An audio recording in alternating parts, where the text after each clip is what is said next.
नमस्कार प्रणाम। हम खेसारी लाल यादव और सबके गोड़ छुके गोड़ लगतनी। आज हमके भी अफसोस बा कि आज जौन हम पटना में शो करे वाला नहीं है छपाक वाटर पार्क में, वो शो के में प्रॉब्लम हो गई है बहुत ज्यादा गैदरिंग के वजह से।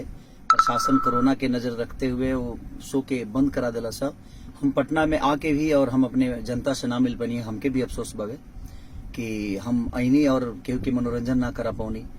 तो सबसे बड़ी चीज बाकी कहीं भी रोलोगी शो कराई और चाहे शो देखे वाला भी, सबसे मैं हम यही रिक्वेस्ट करें कि जाई तरह अपना धरती और मिट्टी के सम्मान के बचाते हुए काम करे के बा कि अपना मिट्टी के कार्यक्रम है, अपना मिट्टी के लोग है, अपना मिट्टी के गायक, अपना मिट्टी के सब लोग बा। और हमें पत्थरबाजी हो गई थोड़ा सा, केहू एक दो लोग हुई जे वैसन कर दिलस, ओकरा चलते प्रशासन ने कार्यक्रम के कैंसिल कर दिलस और कोरोना के वजह से खास करके कैंसिल हो गई कार्यक्रम, जबकि सबके परमिशन रहा, लेकिन केहू के अंदाजा ना रहा इतना ज्यादा भीड़ हो जाये।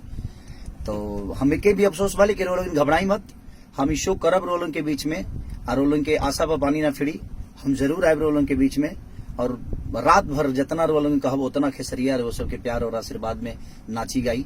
हम अपन शूटिंग छोड़ के इलाहाबाद से आई रही है खाली ये शो खाती, लेकिन शायद ये शो में अब ओजी गईला के बाद और का हुई तो अंदाजा ना रहा।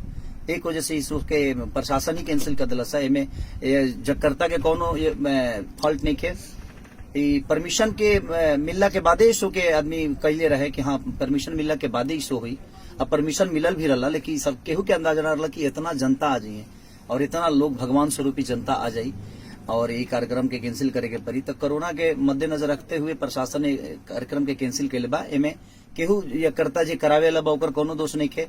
हमहू आगर नहीं है और अक्षरा जी भी पटना में आगे बड़ी, हमनी के दोनों आदमी आगर नहीं है जा और इस शो के करे खाती वो अपन शूटिंग छोड़ के आ रही है, हम अपन शूटिंग छोड़ के ही आ रही है। रुआ लोग बिल्कुल मत सोची कि हम ना आई रही है, ना ऐसा बात नहीं कि हम आगर नहीं पटना में रोल के पता चले कि हम आई रही है।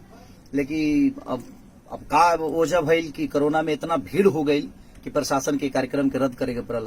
तेमे जगकर्ता के कोनो दोष नहीं खे, खेसारी लाल यादव अक्षरा सिंह के कोनो दोष नहीं खे, दोष समय के बा और कोरोना के मद्देनजर रखते हुए ही प्रशासन और इनमें प्रशासन के भी दोष ना, कहीं सरकार के दबाव कहीं ना कहीं हर राज्य में बा कोरोना के वजह से और पब्लिक ज्यादा हो भगीला के वजह से ये कार्यक्रम के रद्द कई गई बा।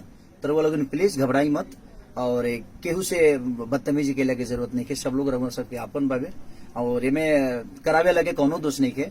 ऐसे जब प्रशासन ही जब मना कर दी और जब ना राज्य में बनी जाता, हमें प्रशासन का भी सम्मान करना है, अपनी सरकार का भी सम्मान करना है, तो कहीं ना कहीं वो गलत हो जाता क्योंकि भीड़ ज्यादा होती है और उससे कुछ ऊपर नीचा होता तो शायद सबको प्रॉब्लम होती।